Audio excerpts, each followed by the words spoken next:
What's going on, everybody? Hope you guys are doing well on this Tuesday. Nothing great for me last night, but it was nice to see Sheets get the win in the showdown. That guy's just been on a tear all year. He's a fucking monster. But we don't have Sheets tonight, unfortunately. So I will be going over this stuff. We got some guys, a few different things. Giddey being in does kill a lot of my love for Shea. I don't think it's a bad play still. Don't get me wrong, but it's certainly not the virtual lock button I was going to treat him like before. I am not sure what to do with Giddey because if he's a go, I actually think that he's in play here, and I don't think he's getting treated like it. If he's a full go, and it is an ankle, so it's not like an illness with some of these other guys, but they tend to play their guys pretty decent minutes. The Dort, the Dort, Giddey, and Shea guys a pretty good amount of minutes usually when they play. So I'm sort of I don't know what I'm going to do here. I do think it affects Jalen Williams as well. I think we have to figure that one out. And I think that, it's really hard to get great value on this slate because what I want to do is stack up the Chicago-Brooklyn game. I want to play Levine and Vooch and potentially even Patrick Williams, assuming that he's starting. And he's starting to look like he's getting his minutes back at 3,500. Should be a low-owned value option. I think you can run it back with another value option in Watanabe, which I don't feel great about, but he is projecting as the top value guy on the slate. It just feels wrong. One thing to consider is Goran Dragic against his former team, and I think he's going to be the one who gets the ownership. But I really do like that whole game in general, so I'll be mixing up different pieces of it. And the problem is, do you need a little value? And I think I'm reaching on the value in that game, but I'm still willing to a little bit. Just hope things go my way. With the coaching change in Brooklyn, you got to be expecting potentially different lineups, especially as they've struggled in a lot of the games so far this season. I thought it was a weird night to do it, but I really think that there is a chance you could see more Watanabe minutes potentially. But it just feels so weird to play that guy. It really feels weird. I also think Joe Harris could have, he can always have a hot shooting game and he's cheap enough, and I'm just looking for value. So I'd rather use it in the game and speculate on who's going to play more and whatnot.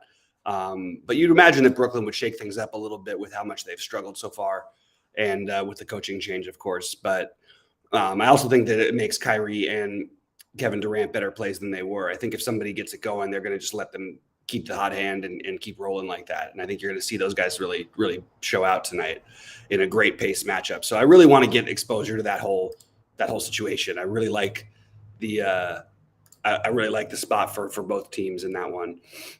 I'm going to be off of OKC, and I'll get to all the questions and stuff, guys. Fire them on in there. I'm going to be off of OKC with the exception of one or two Jalen Williams spots and maybe a little bit of Shea in my lower buy-in, but he won't be in my main lineup anymore, I don't think.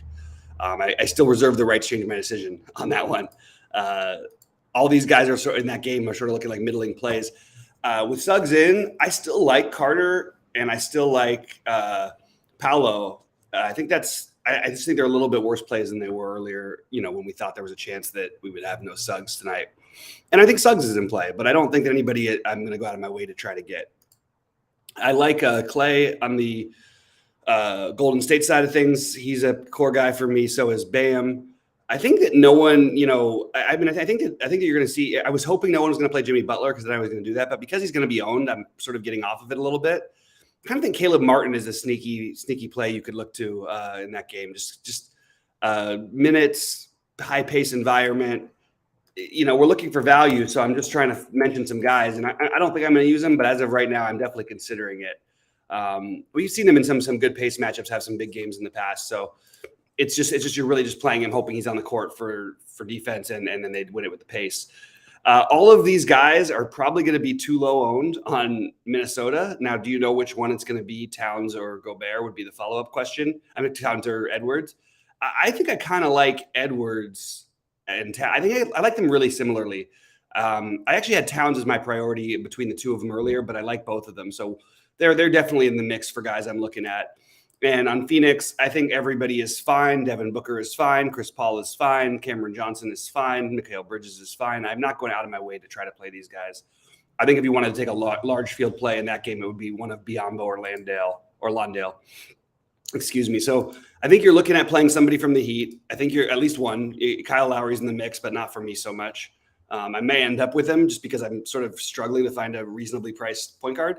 But I think that you know, Klay Thompson from Golden State, one of Miami, I'm preferring Bam as my favorite, followed by Butler, followed by Lowry, followed by Martin. I think you're trying to get pieces as much exposure as you can to this Bulls game. And you've got Dragic at 3,300, who could easily see the boost in minutes against his former team. And you know, I wouldn't count on it. Like, you know what I mean? We just because we have no Kobe White probably doesn't mean that we're going to see just a million Goran Dragic minutes. So he's going to have to be pretty efficient.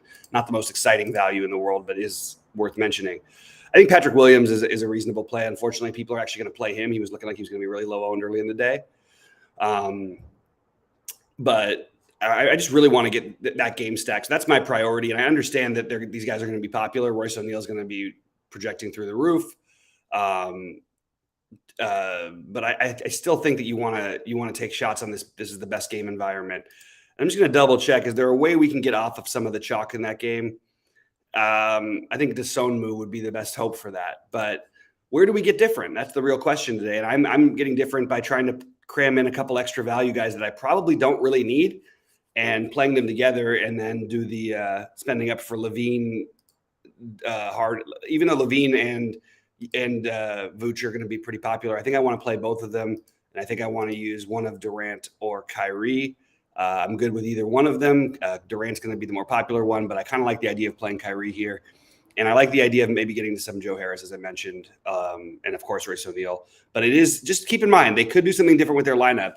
So let's keep an eye out for what happens. Not necessarily their starting lineup, just the rotations could be different. So all those guys, I'm more willing to speculate on a guy like Watanabe tonight than I was last night. Put it that way. All right. Bol is not gonna be starting anymore, I wouldn't imagine. So I don't want to play a 5,700 Bol off the bench. See him return back to some other minutes, some of his more normal minutes in this game. I like Bol if he was gonna, if Suggs was out, but he's the one who sort of gets out the window with Suggs being back in for me. But I don't mind if you want to like take a flyer on it. It's definitely not what I'm doing. The OKC thing is you guys just do not trust their rotations. There's not going to be a consistent rotation for OKC outside of their three guys. They announced this before the season.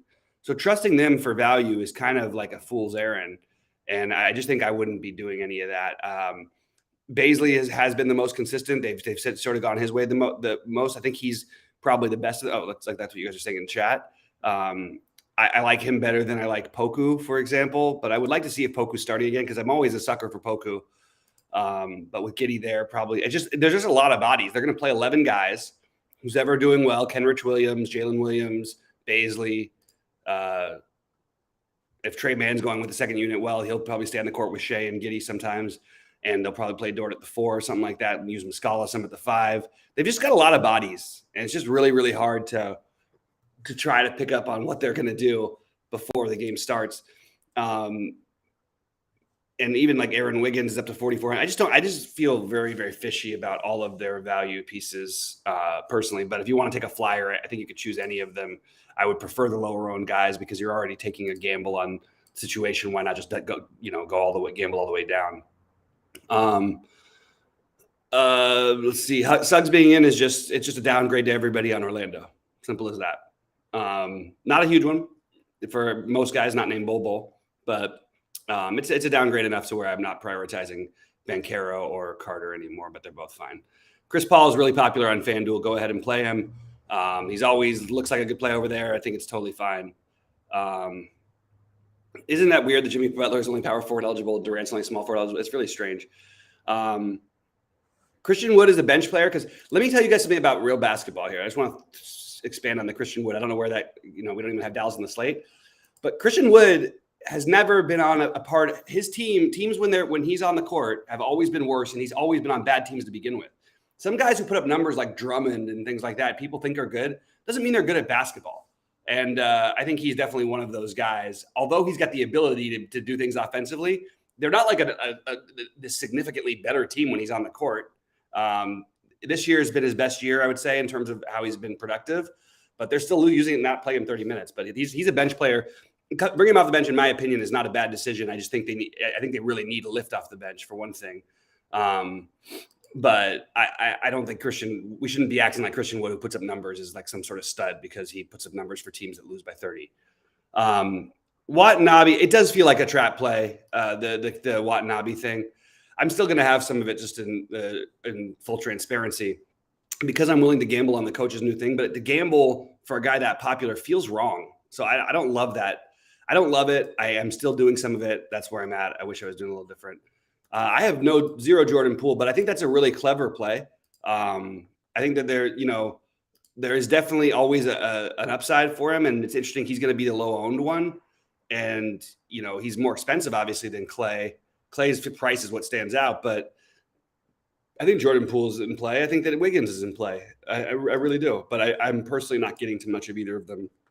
And another way you can get different on this slate is you can just decide to play a guy like Steph, instead of Kyrie. I guess they're both going to be pretty low owned, actually. Or you can play Steph with Kyrie. I just think that with all the guys, and I think Towns and Edwards are getting too low owned. So it is going to be focused on the Bulls, the Chicago-Brooklyn game, the ownership. I think that is the best game to stack. But I don't feel like it's like you must play this game. Like I really don't. I don't feel like it's you must play. I think you must play two guys from the Bulls minimum. I think you must play one guy from the Bulls at least.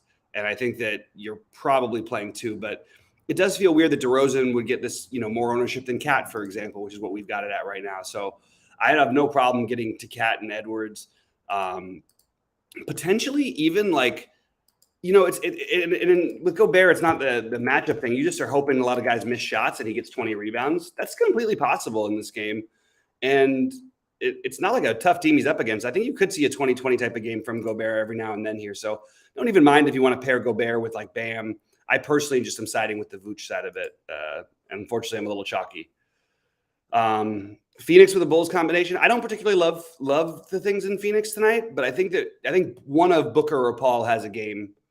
And everybody else I'm sort of indifferent on. But I think that, sure, taking shots on Cam Johnson, Mikal Bridges, you're not getting different by build that kind of a build. But unfortunately, I don't have a lot of great suggestions for you on how to get different tonight. Because it is a really, it's going to be chalky slate. So, until we get starting lineups, and I love the idea of getting some exposure to the last game because we will have some there's always that outside chance of some news, and I don't think that I would like to gamble. I just don't think we can. It's just, unless you're going to stack that game, which I think what you do maybe is you play like a Booker Johnson or Booker McDaniels Edwards or Booker Towns at McDaniels, something like that. So if anything does, like if we get some sort of weird late thing and somebody's out in the last game, you have some flexibility. But I don't even know if I would go that far tonight. It just nothing really feels great about that game. But I do think it's weird how much more the Phoenix side is getting owned than Minnesota. And I think that one of, you play the one of thing. I slightly prefer Towns over Edwards, but I liked Edwards better in general. Okay, so that's interesting with the Bull starting and Suggs coming off the bench. Yeah, I would play some in. I would play some Bull. I wouldn't try to force him in, but I think he's totally fine. Why are they doing this? Like, play your young guys as starters. Bring Terrence Ross off the same role that he's always had in the NBA, off the bench. Who's in play, who no one's talked about today for a value and that won't project like much? Maybe he gets phased out a little bit of the rotation because of this stuff, but what about Chuma Okeke? He's 3,600, and, he's been playing minutes in their front court with sort of the other forward guy. He probably gets phased out a little bit tonight is my guess, but I just want to throw him as a name out because I'm trying to find something different to do, and it's really hard to do today. It just feels like a very chalky slate. And then, but again, you can play roulette with the OKC front court. You can play anything from the bench on Brooklyn. I still think Dragic may be over. Everything feels like a trap. All the extra value feels like a trap, but it's really hard to build a middling lineup that feels like great tonight, unless you want to play the Kyle Lowrys, which I don't particularly want to do. Even Tyler Herro looks like he's going to get enough ownership. Just kind of a tough spot today. Not a beautiful slate. Practice your bankroll management tonight, because I'm not finding that one really off the board play that I really like. And I think my closest thing is maybe to take one of those Minnesota guys. Maybe. I mean, they're not even that low owned, or take the guy who's not as great a play. I hate taking point guards against Lowry and Miami, especially, but Steph is a whole different level of being. So maybe considering some Steph or Jordan Poole is another way you could get different. And I would throw Wiggins into that mix as well. But it is tough tonight. It's tough to get this one right. At some point, the Warriors need to start winning games, by the way. So they kind of need to worry about that. All right, let's see if there's anything else. Patrick Williams or Dragic. So I'm struggling to find another cheap point guard. Dragic is like the more obvious answer. I actually like Patrick Williams. I think the minute ceiling is higher than people realize. And he played 32 in the last game. So you're playing for minutes for a less productive player. I think that's it. I'm probably going to end up with more Williams because the ownership is going to be more on Dragic, and I think it's speculative because you've also got Caruso coming off the bench. But I think they're both totally in play. There's a chance I may end up with both of them. And I think, obviously, in case I didn't mention it, I think Caruso obviously belongs in this mix too. The question is, does the extra 1,000 for Caruso take you off? Like, he's going to be owned too. Maybe let me just take a quick look at the Sonmu thing. I'm trying to figure out what I would want to do there.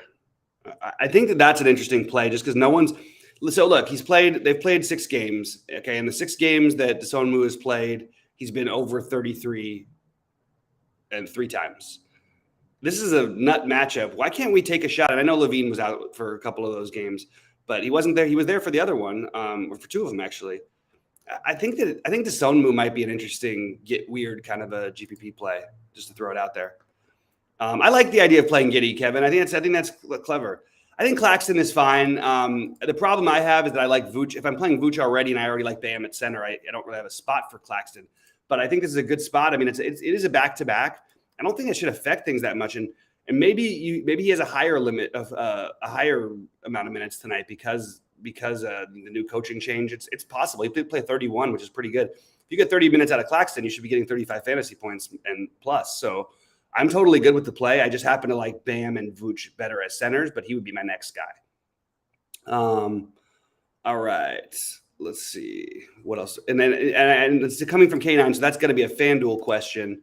Let me double check real quickly because I didn't check all the eligibilities just this last second. But let me see. Claxton, I believe, has only center eligible. Yeah, so he's only center eligible on FanDuel. I think he's totally a good play. It's a good kind of a matchup for him. But I mean, he's going to be popular.